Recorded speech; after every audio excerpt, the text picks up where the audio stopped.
Once upon a midnight dreary, while I pondered weak and weary.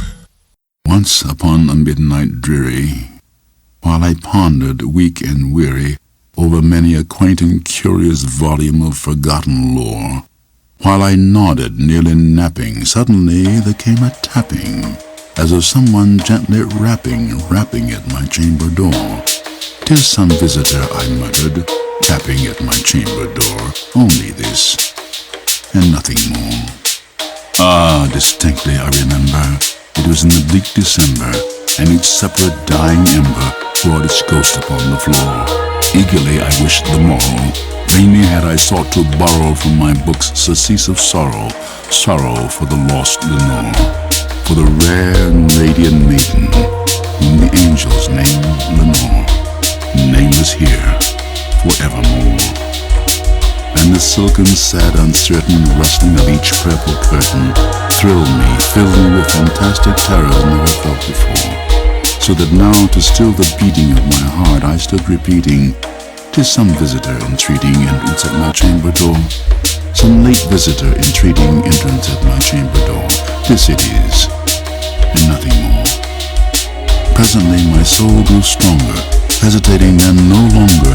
"Sir," said I, "or madam, truly, your forgiveness I implore, but the fact is I was napping, and so gently you came rapping, and so faintly you came tapping, tapping at my chamber door, that I scarce was sure I heard you."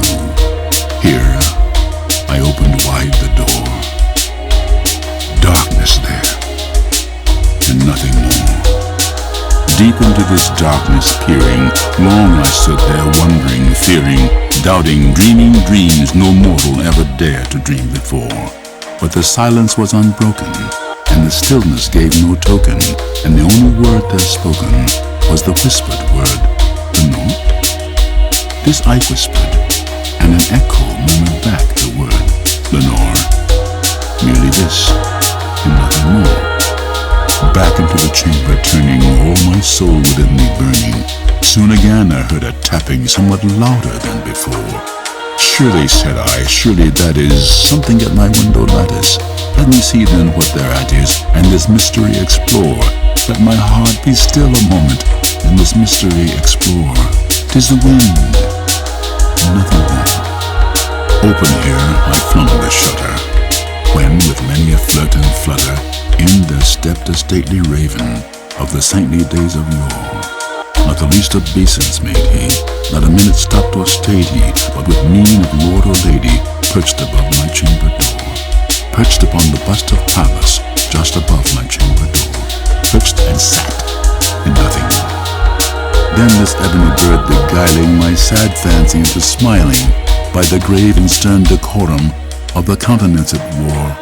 "Though thy crest be shorn and shaven, thou," I said, "art sure no craven. Ghastly, grim, and ancient raven wandering from the nightly shore, tell me what thy lordly name is on the night's Plutonian shore." Quoth the raven, "Nevermore."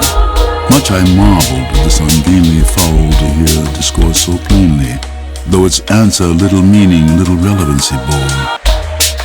For we cannot help agreeing that no living human being ever yet was blessed with seeing bird above his chamber door, bird or beast upon the sculptured bust above his chamber door, with such a name as Nevermore. But the raven sitting lonely on the placid bust spoke only that one word, as if his soul in that one word he did outpour. Nothing further than he uttered, not a feather than he fluttered, till I scarcely more than muttered, "Other friends have flown before. On the morrow he will leave me, as my hopes have flown before." And the bird said, "Nevermore." Startled by the stillness broken by reply so aptly spoken, "Doubtless," said I, "what it utters is its only stock and store, caught from some unhappy master, whom unmerciful disaster followed fast and followed faster, till his songs one burden bore, to the dirges of his hope that melancholy burden bore, of never, nevermore." But the raven, still beguiling my sad fancy into smiling, Straight I wheel a cushioned seat in front of bird and busting door. Then upon the velvet seating, I betook myself to linking fancy unto fancy, thinking what this ominous bird of yore, what this grim, ungainly, ghastly, gaunt and ominous bird of yore meant in croaking nevermore. This I sat engaged in guessing, but no syllable expressing to the fowl whose fiery eyes now burned into my bosom's core. This and more I sat divining, with my head at ease reclining on the cushion's velvet lining, that the lamplight gloated o'er, but whose velvet violet lining the lamplight gloating o'er she shall press, nevermore. Then methought the air grew denser, perfumed from some unseen censer, swung by seraphim whose footfalls tinkled on the tufted floor. Wretch, I cried, thy God hath lent thee, by these angels he hath sent thee, respite and nepenthe from thy memories of Lenore. Quaff this kind nepenthe, and forget this lost Lenore. Quoth the raven, nevermore. Prophet, said I, thing of evil, prophet still if bird or devil, whether tempter sent or whether tempest tossed thee here ashore. Desolate yet all undaunted on this desert land enchanted, on this home by horror haunted. Tell me truly, I implore, is there balm in Gilead? Tell me, I implore. Quoth the raven, nevermore. Prophet, said I, thing of evil, prophet still if bird or devil, why that heaven that bends above us, why that God we both adore. Tell this soul with sorrow laden, if within the distant Aden, it shall clasp a sainted maiden, whom the angels name Lenore.